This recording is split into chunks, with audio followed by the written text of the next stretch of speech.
দেশে বর্তমানে জ্বালানি তেলের কোনো সংকট নেই বলে জানিয়েছেন জ্বালানি ও খনিজ সম্পদ বিভাগের যুগ্ম সচিব মনির হোসেন চৌধুরী। তিনি বললেন, পেট্রোল, অকটেন ও ডিজেলের পর্যাপ্ত মজুত রয়েছে। সচিবালয়ে এক ব্রিফিংয়ে তিনি বলেছেন, প্যানিক বাইং এবং অবৈধ মজুত প্রবণতার কারণে বাজারে কিছুটা প্রভাব পড়েছে। অবৈধ মজুত রোধে নিয়মিত অভিযান পরিচালনা করছে সরকার।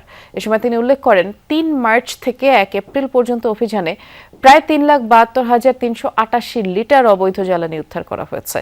বর্তমানে দেশে দৈনিক ১২০০ metric ton petrol, ১৪০০ metric ton ডিজেলের চাহিদা থাকলেও সরবরাহে কোনো ঘাটতি নেই। বলেন, ইস্টার্ন রিফাইনারির জন্য অপরিশোধিত তেল নিয়ে নতুন জাহাজ আসছে, যা মজুত ব্যবস্থাকে আরও শক্তিশালী করবে। কৃষকদের ডিজেল প্রাপ্তি নিশ্চিত করতে জেলা প্রশাসকদের নির্দেশ দেওয়া হয়েছে। এছাড়াও রাশিয়া থেকে তেল আমদানির বিষয়ে মার্কিন চিঠির জবাবের অপেক্ষায় আছে সরকার।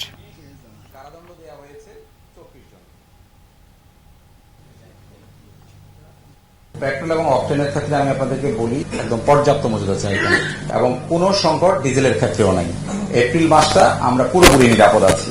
আমি আজকে সকালবেলাও মিটিং করেছি, মিটিং করে আমরা দেখেছি যে আমাদের যে বর্তমান মজুদ এবং আমাদের যে সকল শিপ ইনকামিং প্রত্যেকটাই অন টাইম, ফলে কোনো অসুবিধা হবে না ইনশাআল্লাহ।